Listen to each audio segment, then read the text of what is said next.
Hmm. All right. I am here back with Mr. Charles Haywood. What's going on, buddy? I am pleased to be back here. I think last time we talked, it was like I'm in Indiana. It was beautiful and nice outside. Now it's just yucky. So Yeah. it's times change, seasons Yeah. change. That's Glad to be back again. yeah. Well, I'm glad to have you back. Um, we wanted to talk about the death of liberalism, kind of like the downfall, the trajectory that it's been on, and it's really Mhm. seems to be amplifying. It seems to be speeding up, and there seems to be a lot of tension in the air, like everywhere you turn. Yeah, it's an understatement.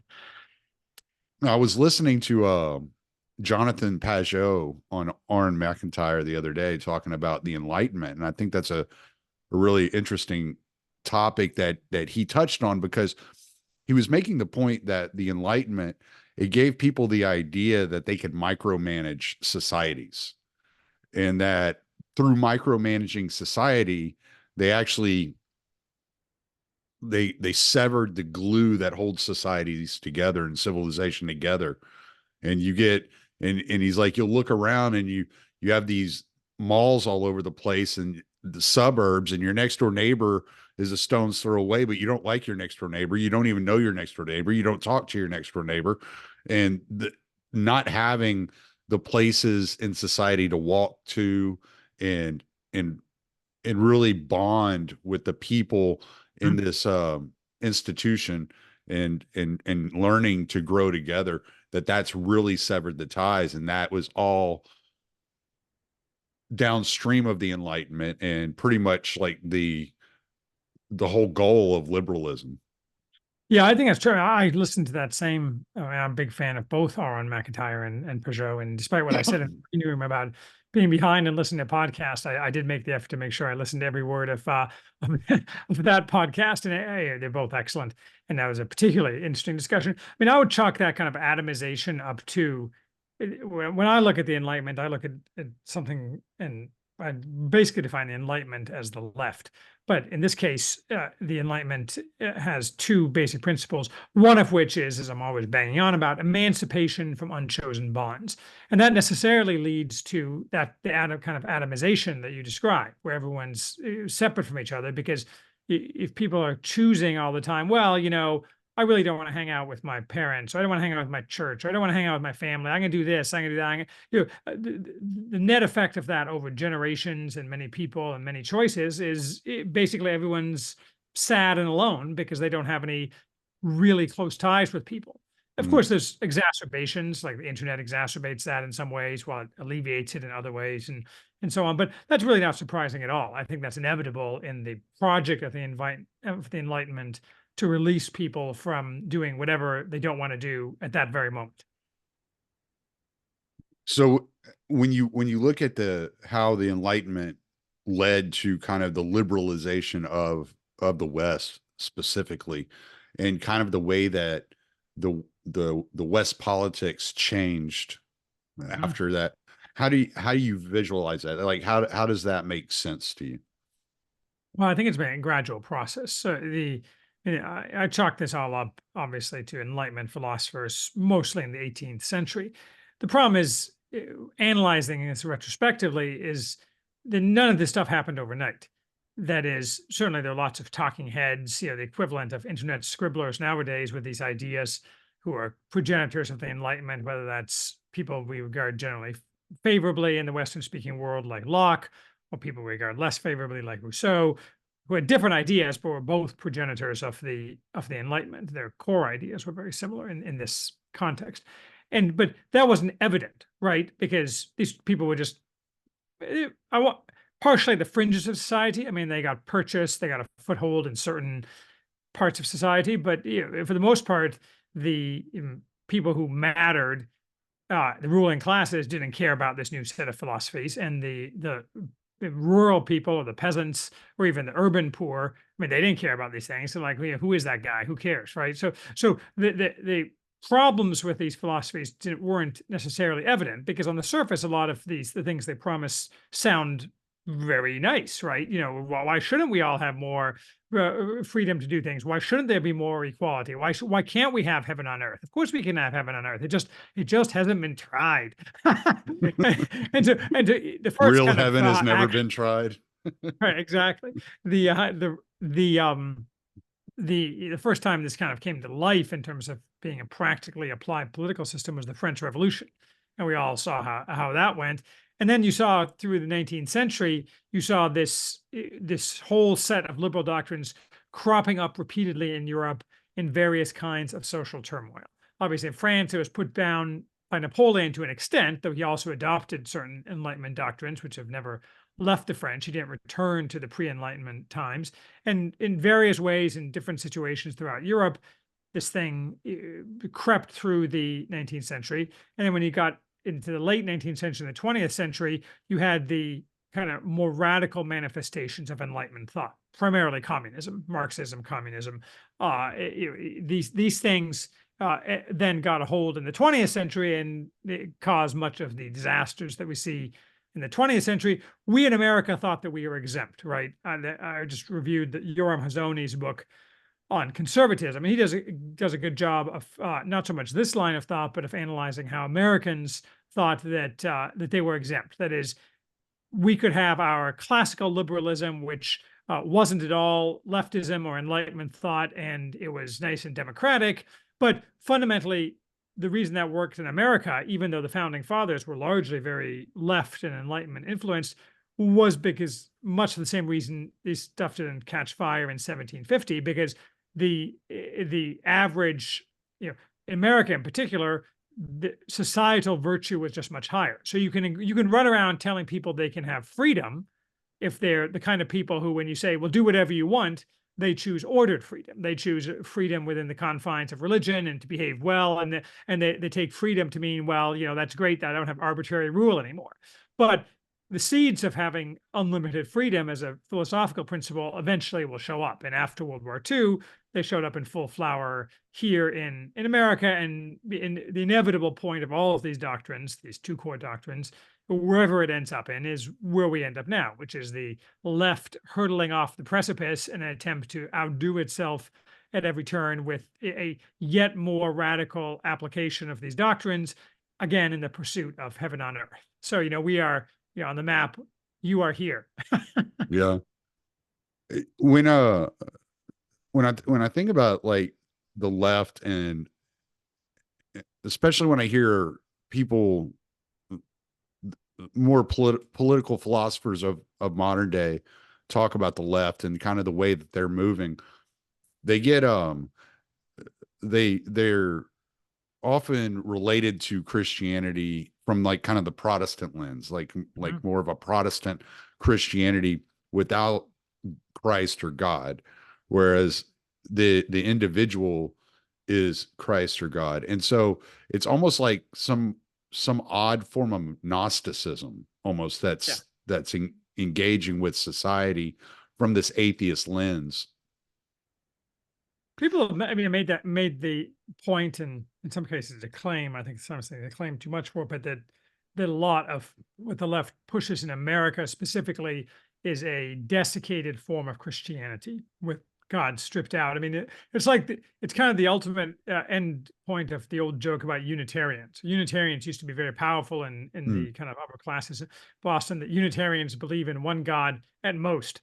So, and so the ultimate impact of that is that you view the world through this kind of putatively Christian frame, with all the truly Christian elements stripped out and with leftist doctrine inserted. And there's a famous meme where I can't duplicate it really, but basically it's like a guy saying, "Oh, I don't believe in God, but you Christian need to do everything I say, because a real Christian would do what I tell him to," kind of thing. And so Christianity ends up being used as a weapon by the left, because it's easy to weaponize, particularly against people who are relatively uneducated about Christianity.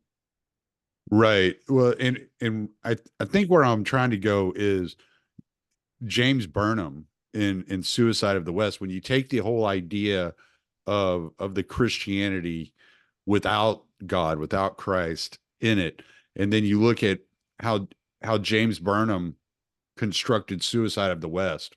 Hmm. And he's talking about like everything that you see is a result of liberalism, because liberalism always has to be moving on to the next thing, right? So this is why you'll see Yes. some of these guys that like a James Lindsay type who will say something along the lines like, well, the liberals left me. I didn't leave the liberals. They left me. This Overton window continues to shift, and that progressivism is in fact a direct result of liberalism and the way it continues that Sure. forward trajectory.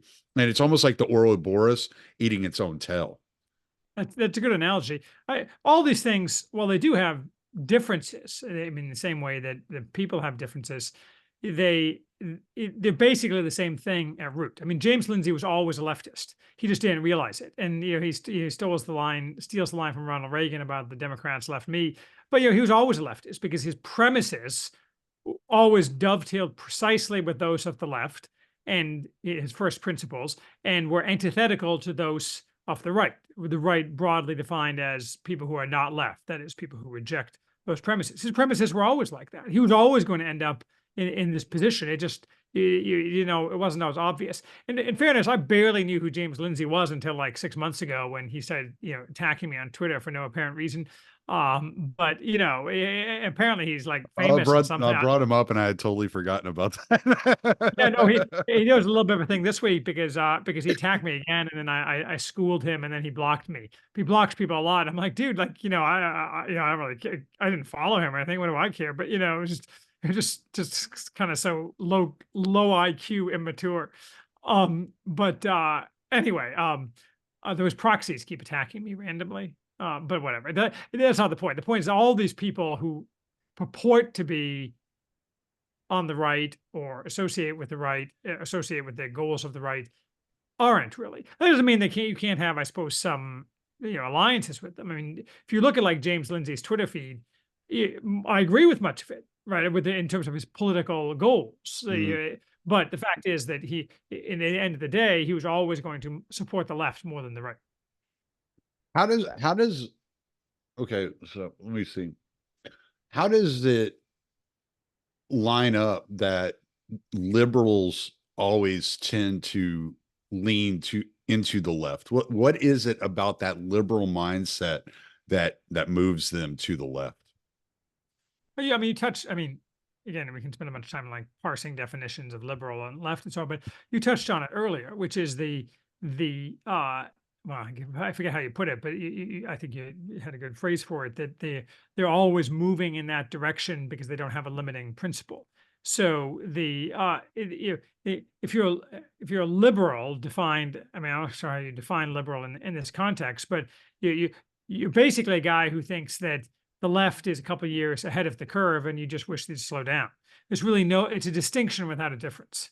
There's no kind of philosophical way that really makes sense to distinguish between people who call themselves liberals, meaning classical liberals, or people who are not that far left or not woke or not progressive, and the people who are farther left. You can see this, and this, I mean, I'm somewhat of a love-hate relationship with Curtis Yarvin, but Yarvin makes this point all the time, which is that certainly in the 19th century, it's true, but even like the stuff that people now regard as a pretty right-wing position in many cases, would have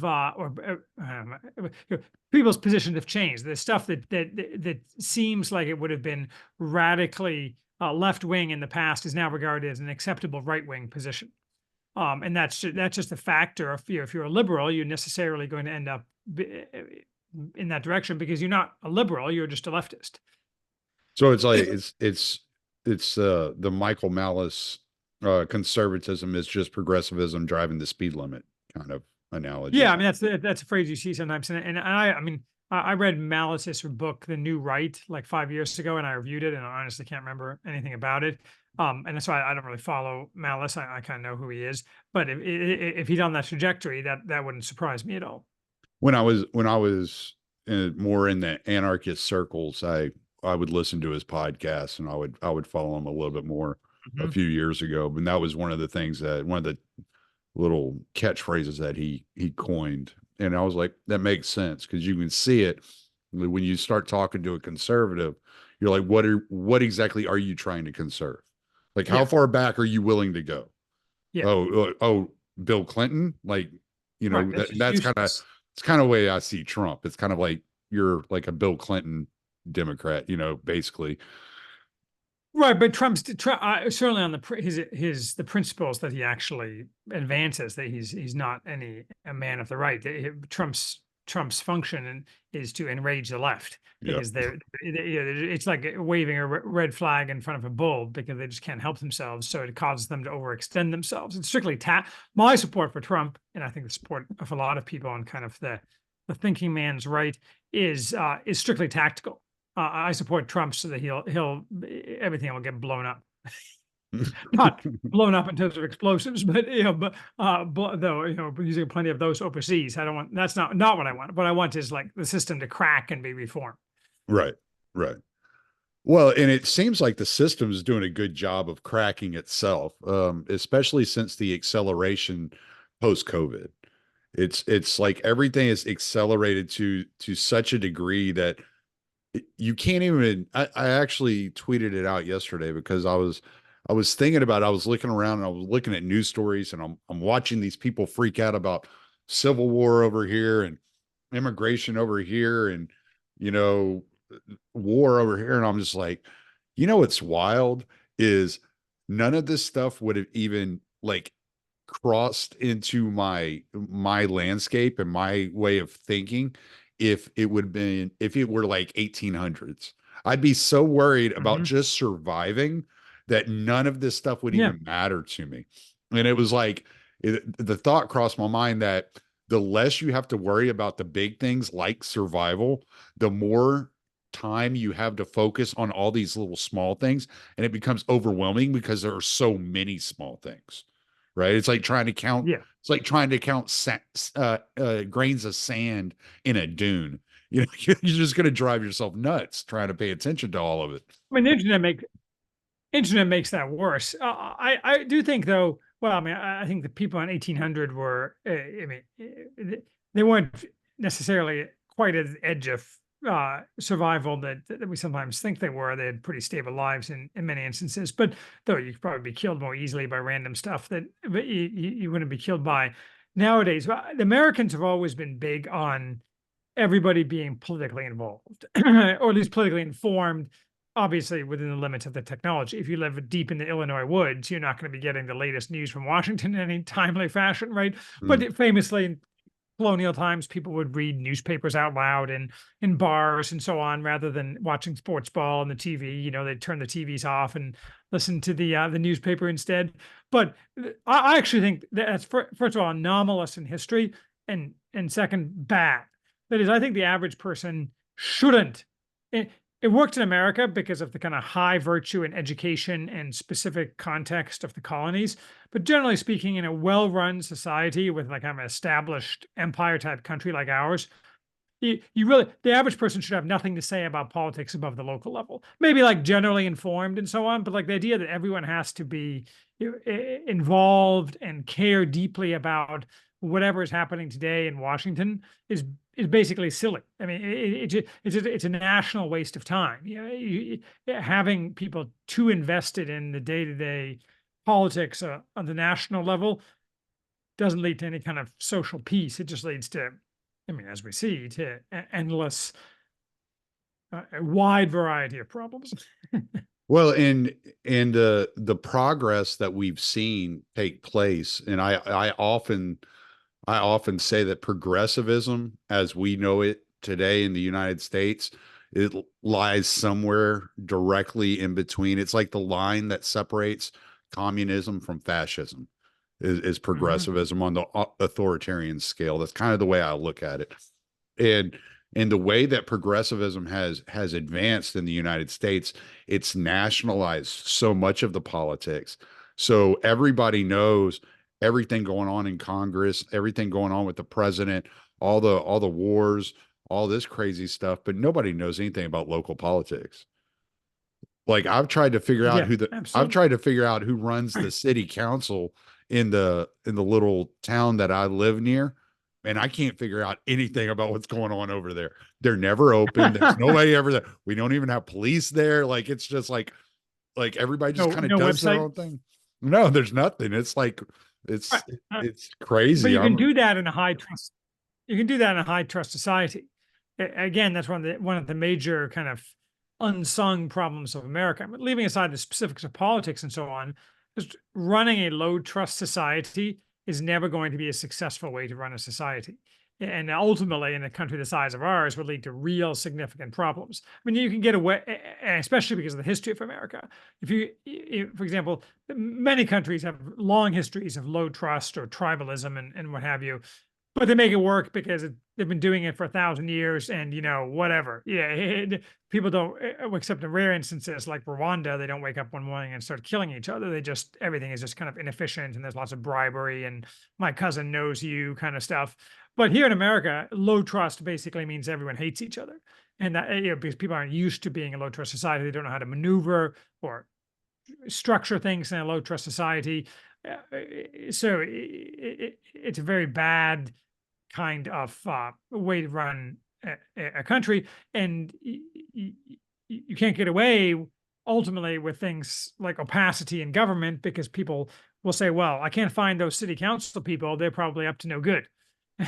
And then instead of assuming, well, they seem to be keeping the streets clean, so yeah, whatever, time to go back, time to go back to work. right. They get all so even local government, if people do get involved, doesn't tend to go well because people just don't trust each other Hmm. with good reason. I'm not saying that's. I mean, part of it is the blessings of diversity, migrants, and so on. But a lot of it is just Americans have become different from each other, and that's just the way it is. Yeah. Yeah. Well, and I've part of the what attracted me to libertarianism when I moved in that direction was the fact that I had this natural understanding that people in North Dakota didn't need to be governed the exact same way as people in New York City. Like it was just like to me, it's just obvious. It's like what Yeah, does New York City know about living out amongst monsters in the mountains? Like they don't know anything, you know? And so but the left can't tolerate that, right? That is, they implies that the people who are, since if two places are different, one is necessarily going to be more in coherence with left goals. And that means the one that's not has to be forced to change in the direction of the one that is. So because the left goals are always the same and any public policy can be derived from that. Whether that's say like should children get transed kind of thing. I mean, maybe at the margin, but even things like speed limit and drinking age, for example, are, but they're not. I mean, safetyism isn't a strictly coded as a left right thing. It's more of a feminization of our society thing than anything else. But the feminization, because of the hyperfeminization and distorted feminization, is basically manifested as a caring and making others care, which dovetails fairly well with the left project. So for the most part, in fairness, they rolled back the national speed limits a little bit, some 20 years ago or whatever it was. But for the most part, the left wants to not allow places to be governed differently. Every place must be governed the same and must be governed from the center with as little local governance as possible. That's also kind of a Burnham thing. I mean, you mentioned Burnham and his other book, the managerial, uh, the managerial state? No, what is his book? Whatever. His book on managerialism talks about this, the isn't it the desire of managerial centralization. revolution? Yeah, the managerial Yeah. revolution. Yeah. This desire, and he didn't view that as a left right thing, but as it's because he was talking in 1941 or something. So he had examples, different examples of managerial regimes in the Soviet Union and in America and in Germany, and he thought that the less democratic versions of that, the Soviet Union and Nazi Germany, were going to triumph, and that didn't turn out to be the case. But we still did get the centralization of managerial control, which has assisted the left in continuing its grip on total power. You reminded me of that Klaus Schwab book, and I can't remember the name of the book. It's You didn't buy it, The, did you? oh yeah, I've bought it. I bought a couple of his books. Oh my gosh. Oh You have them yeah. signed? I wanted hard copies of it. I mean, you could find them all online for free. I mean, I read Yeah. them online, but I wanted hard copies of them. Yeah. Yeah. So yeah, No, I like to have hard copies of all the books I read because I'm like, even if I've already like listened to an audiobook or something, I'll buy the hard copy just to yeah. have it for record Oh, because I they might totally agree. scrub the internet, you know? Sure. Well, the internet might just turn off and then you're screwed. You can't read it again, right? Right, right, right. But it's the Fourth Industrial Revolution, that book. Okay. Okay. So he had made it, there was a part in there where he's talking about what you were saying just then about um basically bringing technology to like tribal societies and plugging them into the technological centers, in that no matter how much they resist, they basically they're backwards, you know, in that Hmm. we are going to have to force this upon them. And I mean, it sounded so, it sounded a lot like the language was very similar to like spreading democracy. That's kind of Yeah. the way that he Sure. approached it. And it was, I think part of reading the stuff that he wrote made me realize exactly how global liberalism actually is. Hmm. How it's almost like, almost in the communist fashion where, well, liberalism will only work properly if everybody adheres to liberal societies, and if you won't adhere to the liberal, you know, ethos, then we're going to have to bomb you into submission. Hmm. And Yeah, no, that's that seems to totally right. be, yeah, that seems to be like the kind of like the whole goal of the US empire. Sure. I mean, it's not just, that's what George W. Bush did, right? I mean, Yep. to my eternal shame, I supported George W. Bush back in the day, Me and that was his too. entire project to him. Well, yeah, if we believed in purgatory, we would pay for our sins there. But by supporting George W. Bush, so he, but he did all that, right? I mean, the whole bombing people for democracy kind of stuff. I Hmm. mean, everybody knows this. It's just, it's not that, again. That's not strictly a left or right thing, but ultimately it plays into the goals of the left. Well, I mean, yeah, I don't think I'm trying to say it's a left right thing. I actually kind of, one of the things I used to try to argue to people was when they would bring up progressivism, I'd be like, well, you have to realize that there are right progressives too, right? There are Mhm. progressives on the right. And then through like chatting with you and some of my other friends, I've kind of realized that like everything since the American Revolution in this country has been moving left. Like every, Yeah, even like I'm have leftist tendencies. Like whenever I stop and I'll yeah, catch totally. myself in some of, like you were talking about community earlier, right? And how important like church community is and stuff like that. I find myself that as I start, the more I get involved with the church, the more I feel the desire to pull back and pull Yeah. myself back into my own little like safe space in my own bubble. Hmm. And it's because I lived there for so long, especially being an over the road truck driver. It was just me, you know, me and Hmm. my dog, and that was it. Like, Yeah. and I've always had that issue with being a real introvert, pulling myself back into myself and separating myself from society due to lack of trust in other people, due to circumstances of my past Hmm. and things of that nature. And so it was always the easiest thing for me. And then libertarianism gave me that permission to be a sovereign, right? Yeah. And so I fell so far deep into that hole of, I am ultimately responsible for myself. I am a sovereign, et cetera, et cetera, et cetera, that it's hard for me to pull myself back out of that, even though I see this great community that I want to be a part of and that's inviting me in and wants me to be part of.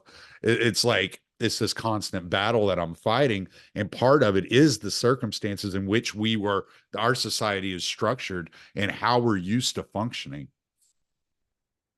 Absolutely. I mean, we're all infected with it, and it's easy, right? In the modern world, it's easy to be alone and satisfied in the sense of being well supplied with material comforts, you can obviously there's entertainment, but there's a lot of money sloshing around. The government will provide for you. For example, it used to be extended families were necessary as an economic support. Well, now the government provides for you. The government. Robert Nisbet made this point in his 1948 book, The Quest for Community, which is very prescient, which is basically as the government inserts himself in between people and uh, in, the government takes away the things that are in between the government and people, what he calls intermediary institutions. The government takes on the role as the direct provider for a lot of things. But the immediate effect of that is to give people more flexibility. That is, if you need money, you don't have to go ask your church brothers for it and have them say, well, what do you need this money for? And why'd you run out of money? And what happened to the last money? The government just sends you a check, right? So it's a much easier way to live. But over time, it leads to total atomization. But we're all definitely infected with the desire. It's kind of the American ethos. I mean, again, leaving aside, as you say, the left and right, the American ethos is, rugged individualism. I don't need those other people. I'm going to go out, Teddy Roosevelt. I'm going to go out in the West and, I'm going to deal with other people on a libertarian arm's length basis. But that's just no way to run a successful society. I mean, you always have men like that at the edges of any society. There's always some guys who just can't get along with others, right? And they go off and do things like that, right? That's a standard trope. When everybody wants to go off and do whatever he wants all the time, it's bad. But the point about the church community is well taken. Like my wife and I basically don't want to leave the house. I mean, and since I'm basically retired more or less, and we do go out, but like it's not like we're going out traveling or partying or going out to dinner a lot. We have a nice house and we have a little bit of land, and there's no reason to go anywhere else. I mean, the only place we really spend a lot of time with is the church community, because we like a lot the church community, but we also make the effort because it's important, right, to be part of that community. But I can't think of any other community that I want to be part of. Like, I don't want to join the country club. I mean, I'm sure there is a country club somewhere near me, but I don't play golf, and I don't plan to start playing golf, and all those guys sound like wankers. So, but that's a bad attitude. You should be more open to you're spending time with people in your community who you don't necessarily want to spend time with. In the same way that when you have family members, like you have aging relatives or something like that, in the same way that you have an obligation, bigger obligation there, obviously, not to stick people in a nursing home if at all possible, even though most people do it. You should make the effort to intertwine yourself more in your broader community. But you're right, people don't do it. I mean, I'm as guilty of that as the next guy. Mm. Yeah, no, one of the things for me is whenever I stopped driving over the road, I got a job working for a retail store, and I still drive truck for them, but You drive I'm local, dealing, right? I'm sorry? You drive local. Yes. It's building materials. So I'll deal with, contractors and this, that, and the other. And it was hard, man. It was super hard going into work, seeing people every day. When there was, I would drive 600 miles in a day, and if I talked to somebody at a truck stop, that would be, shocking half the time. But you're married, right? So you can't be that misanthropic. Well, I mean, my wife would work all day, and I would, she would call me at night. We'd talk for 30 minutes, and then like I would go to bed because I had to get up, in the morning and start driving again. I only had 10 hours off, so I was sleeping at least 8 of it, And so, and she works from home. So I come home now every day to her, and that's nice, but both of us still have our days where she's, watching reruns of Cheers or whatever, and I'm listening to a podcast, and I have to make a point, to take the earbud out and okay, we're going to spend time together. We're going to do this. And it's not every night. And it's both of us are guilty of it because it's just so easy to just kind of close yourself off into your own little world after you've dealt with all the issues of the day, Yeah. I mean, you're right. I mean, it's a big problem. I mean, and fundamentally, I'm not sure it's solvable in a rich, technologically advanced society. I mean, it's easy in like a 19th century Amish type community to have community because, what else are you going to do? But now we have all these other things we can do and distractions and things. And it goes up to kind of not higher level, but it's like no fault divorce, right? Sometimes people need to get divorced because that's just the way life works. But no fault divorce makes it very easy to say, well, I don't want to do this anymore. And when you couldn't do that, it made people less atomized. But now, since we have no fault divorce, everyone, it just increases the amount of atomization, which is bad for the children. There's really there's no easy fix for these things. Like we sit around here and we talk about it, and I complain all the time, like whine like a little bitch. But I mean, I don't actually have a solution except to like break everything and rebuild it from the ground up, which may sound good on paper, but is real tough in practice. Tough on the people, I mean, as well as you can easily end up with a worse system than you had before. Well, I think it'd be hard to imagine a worse system than we have now. But it could be, you can have a lot of unpleasantness, is my point. Well, yeah, and well, it could get really dark before it started getting better, you It's know. almost guaranteed to. I mean, Yeah, that's the I it's mean, if you look at the system in place now, and in the way that it kind of runs itself through the bureaucracy, uh, I mean, there's no way these people are giving up power easily, right? right. And so that's kind of it's kind of like what you were saying about Trump. That's kind of what the whole issue is with the whole Trump phenomenon, and that push and pull is these people don't want Trump there because they who was, I can't remember who it was that said it. He worked for the DIA, I think, Mm. and was in charge of Ukraine policy, Ukraine Russia policy in Mhm. Eastern Europe. And this was around the time of the phone call, the Yeah. Yeah. Yeah. perfect phone call. Isn't that what it was? He was saying it was perfect. The phone call was Yeah. perfect, something like that. But Something like that. and it was around the time of the phone call which they tried to, or they impeached him for, or whatever. And Yeah. I can't even this remember anything about that. Does anyone remember anything about that I impeachment? I mean, what the hell? I can't remember the guy's name, but he had said that the problem was not that necessarily what Trump said. He said the problem is we have a Ukrainian policy, and what Trump was doing was undermining the existing Yeah. Ukrainian policy. And it's like, well, yeah, but he's the president. He's the one who sets the policy, Right. right? When he says we, he means he doesn't The define we. bureaucrats. He Right. means the intelligence community.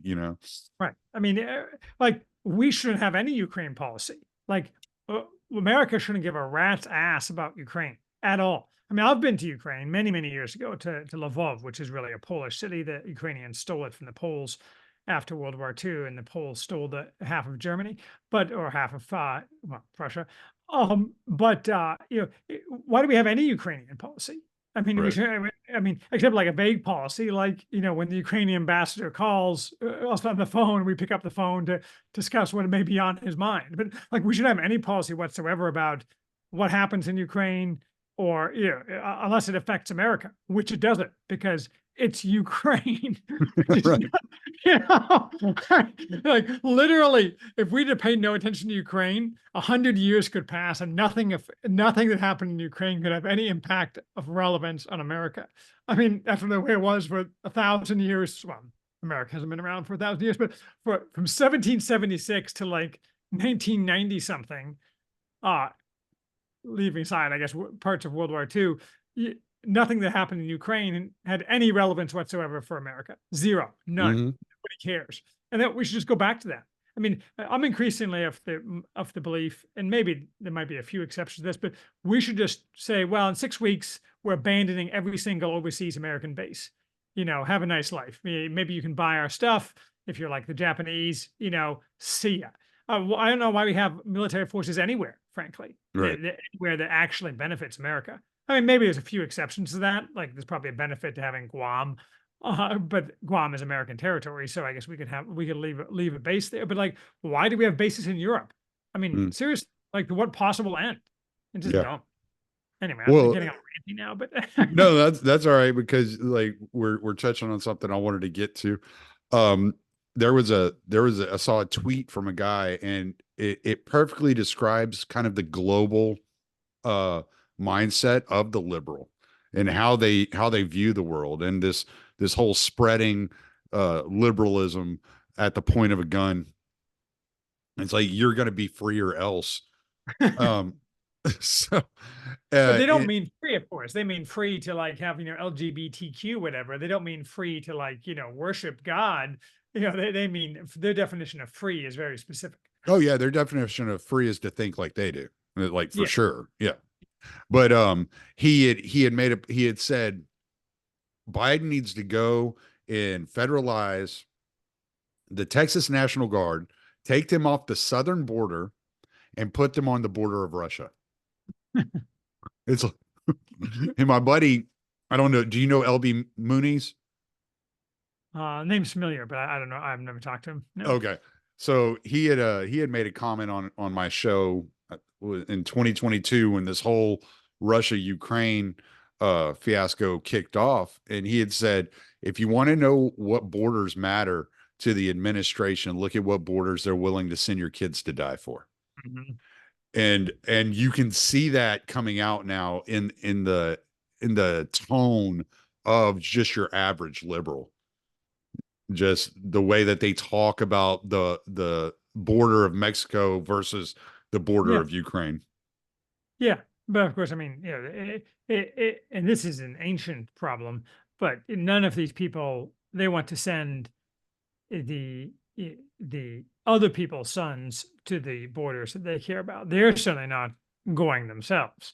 I mean that's kind of the flaw in their plan. As the extent they want to actually send Americans to the Ukrainian border, a very small percentage of the people who actually do fighting and their families have any interest whatsoever in doing that. I just don't believe that Americans believe the propaganda about the Ukraine war, or at least the Americans who matter in this context don't believe any of the propaganda. I mean, there's probably some, but most people realize that who cares about the Ukraine-Russia border? I mean, if Ukraine was swallowed up entirely by Russia tomorrow, it should be a matter of total indifference to America. I mean, not to the Ukrainians. I mean, I have various opinions about the Ukrainians. My only firm opinion about Ukraine is that they stole Subcarpathian Ruthenia from Hungary in 1919, and so, or rather, the Soviet Union did. So they need to, that part of Ukraine has to be detached and given back to Hungary. But that's other than that, I just don't care. And I'm sounding like Ilhan Omar. Somalia is my number one. My number one concern, like I'm talking about, like land grabs for Hungary. Let me be clear. I don't think America has any interest in land grabs for Hungary at all. I just think it'd be amusing if if the Hungarians got back that land. But other than that, I mean, so I just don't think that the regime is going to be able to execute actual Americans being sent to die in Ukraine. But I could be wrong. Yeah, no, I don't either. I just think that mindset is interesting. It's very telling as Interesting. to, Nice way of putting it.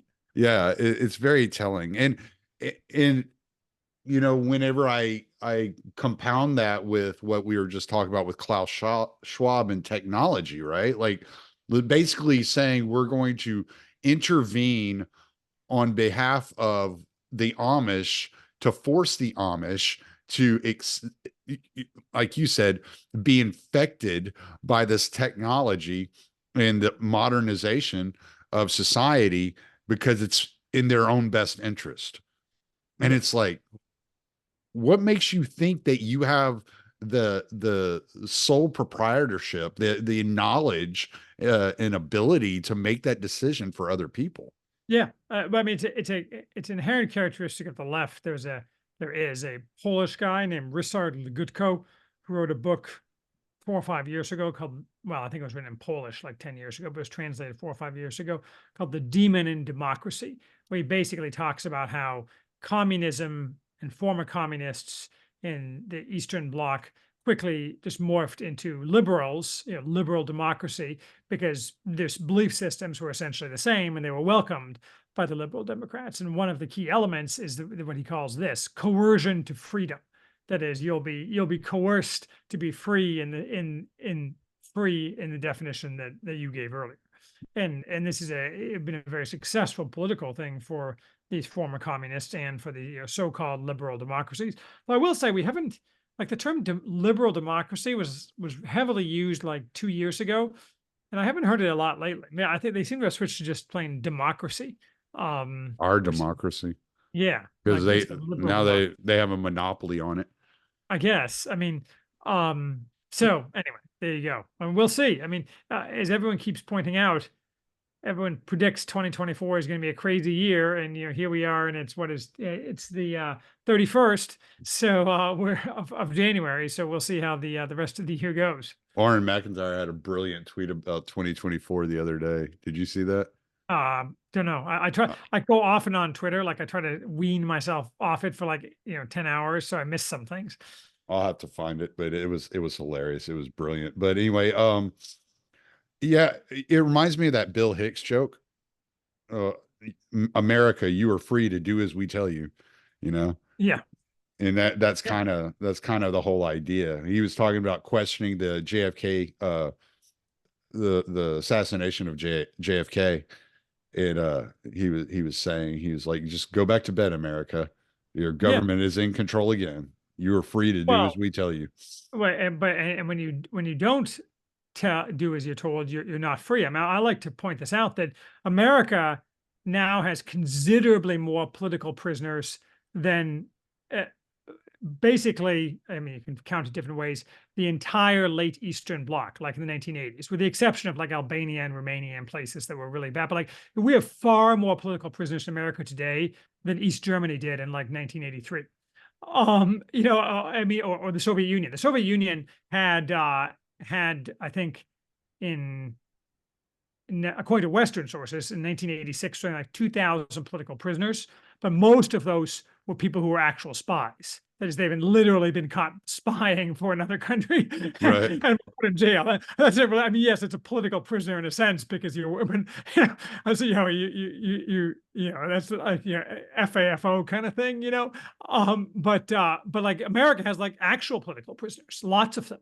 Mhm. The pro-life protesters, the electoral justice protesters. I mean, America is a much less free country in many ways than late Eastern Bloc communism. I mean, your average person has much less freedom to do and say what it is he wants if that goes counter to what the regime cares about. In Eastern Germany, you could lose your job, but people here are canceled and lose their jobs all the time. But typically, if you like mouthed off against the regime, they sent you to like a slightly crappier vacation spot for the summer. I mean, these just weren't terror societies anymore, and America is moving. They moved away from Stalin to a kind of just generally repressive society, whereas we're moving towards Stalin, in a more and more repressive society. That's not a good trend. This is one of the points that Jonathan Pajot made about the more a society becomes atomized, the more the kind of the anarchist kind of mindset spreads within that society. Individuals become more revolutionary towards the elites, and therefore the elites have to become more authoritarian in order to retain control. Yeah. And of course, the internet accelerates that process. I mean, we haven't reached the point where, say, people like, we're generically anti-regime, right? But like you and I don't spend our times like Russian anti-regime people, plotting like actual overthrow of anything. But you get to the point where people, I'm reading this book about I'm about to have a review of this book called The Gravediggers, which is a day by day account of the last 3 months of the Weimar Republic before Hitler became chancellor. And so, but the at that point, Germany was in turmoil because unemployment was 30%, right? If unemployment reaches 30% in America, I guarantee you'll see some people who are planning some pretty spicy stuff, just like you saw in those times. We're blessed with, even though much of the economy is fake, people can still put food on the table. I mean, it's going to be unpleasant if we get to a point where people can't put food on the table. Yeah. Well, here's that tweet that I was telling you about. I just thought it was such a brilliant tweet. It says the year is 2024. Texas leads a coalition of over 20 states who oppose the federal government. Taylor Swift is the biggest name in professional football. Ben Shapiro is the number one rapper in the country. It's only January. Yeah. I mean, and it just seems weird that you look back like early 2020 like if you told the slightly younger versions of us at that point what the next 4 years are going to be like, we just would have been like, I mean, I guess it's not unbelievable as such, but we'd be like, man, this is gonna suck, you know.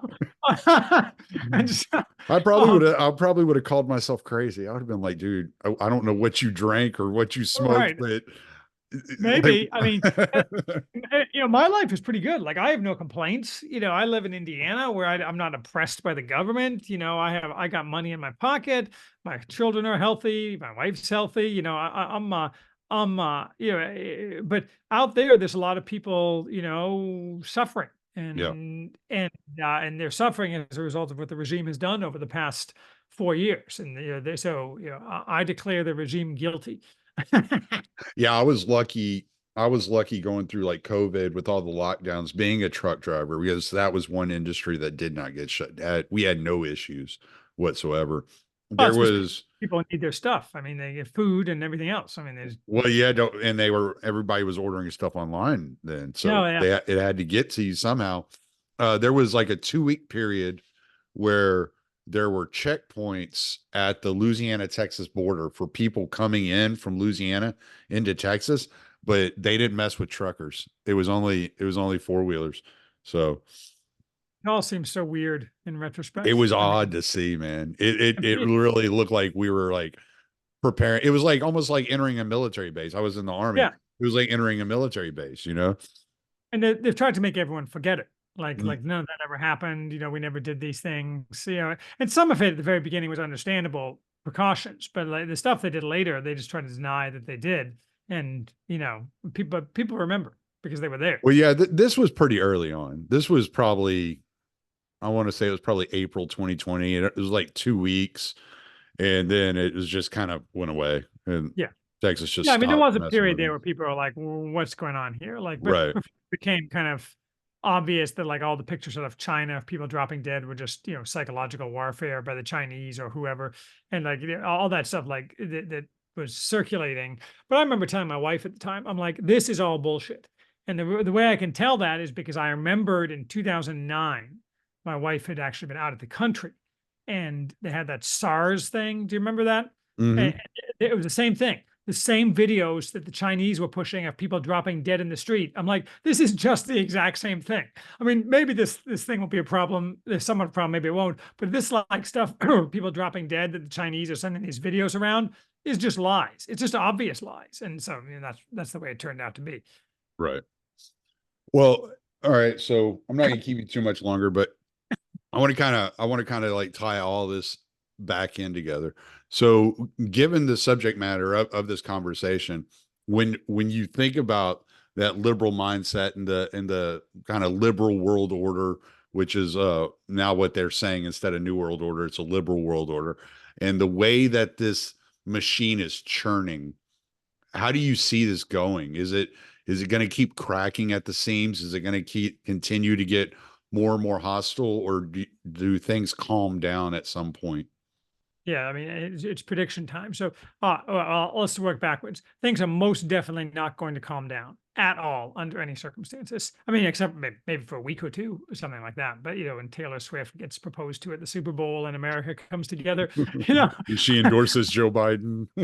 whatever. I mean, I'm gonna follow that, but it's the things definitely not going to calm down. And as you no doubt know, I mean, I'm a major proponent of the regime is fragile, and I'm on you know, what they call team happening. That is, I think all sorts of things are actually happening that are meaningful rather than just window dressing. For example, the Texas situation last week, I think, is an actual you know, happening. So, and I'm also on record is that the United States will not exist in a structurally recognizable form in 2030.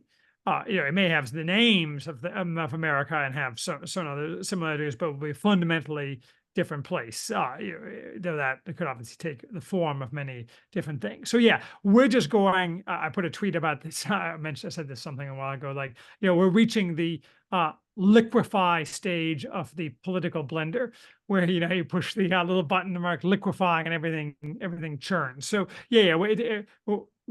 as far as specific predictions, I can't tell you the mechanism, though certainly the Mm. election of Trump would almost certainly be a trigger for much of this. But yeah, no, it's just going to get crazier. Buy guns and ammo and food. Yeah, that's my opinion. Yeah, I often sit and wonder, is this going to be like kind of like a falling in reverse type situation to where the government kind of like it undoes itself by refederalizing and then kind of splitting apart into its own little factions? Or is this something that it's like an overnight shift, like kind of like you would get with like the French Revolution, where it was just overnight, things just popped off? I mean, the latter could easily happen with some kind of external shock. Um, yeah, the former is unlikely to happen on any kind of planned basis. So you identified earlier that people like this simply don't. The revolution must be permanent. They're just not going to devolve and give up power on any kind of voluntary basis. So it is a great mystery because there's um, no event in history is unique, obviously, but we're at a very kind of interesting situation where a lot of the elements that make up today, the modern world, have never existed before. So you have the technology, you have the U.S. as hegemon, but an increasingly multipolar world. I mean, that part has existed before, but the scale and scope of the reach of the different powers in the world is much greater than it used to be. You Mm, obviously have much more lethal weapons that are possible than in the past. You have a much more interconnected set of economies, so that in the past, if there was like a big change at the top. Like you might be affected if there was an invasion of your country and the invaders swept over your area because that's very bad for you, obviously. But if like the emperor died and was replaced with like an entire different set of ruling classes, your average peasant wouldn't care at all. He's like, whatever, new guys at the top moving right along. As long as they don't change my taxes, maybe they'll cut them back a little bit to make me happy. But now everything's so interconnected that bad things happening anywhere will affect everybody. Yeah, yeah, I mean, the classic example, which was talked a lot about during the Wuhan plague, but was they dropped is most of our medicines are produced in China, or mm, the necessary precursors for them are produced in China. yeah. So if we get in a beef with China, Americans are going to be dropping dead right and left and going crazy right and left because they literally can't get medicines, like Hmm. antibiotics. It's like no one seems to like.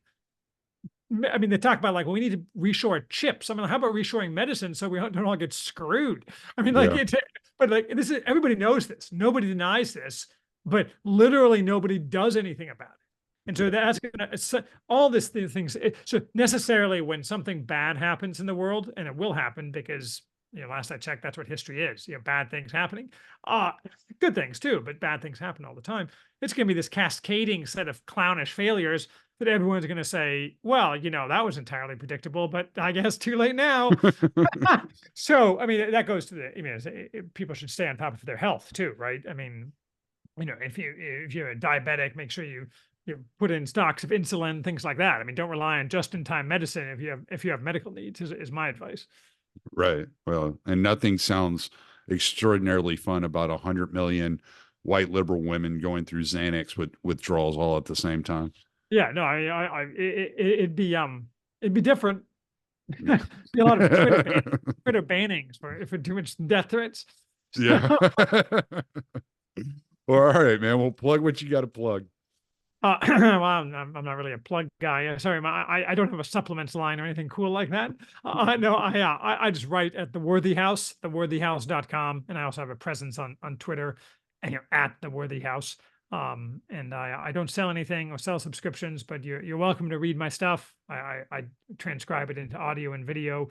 People who want to listen to it on the road, and I'm always pleased when people listen to what I have to say and don't yell at me too much. All right, man. Well, I'm going to end the recording right here.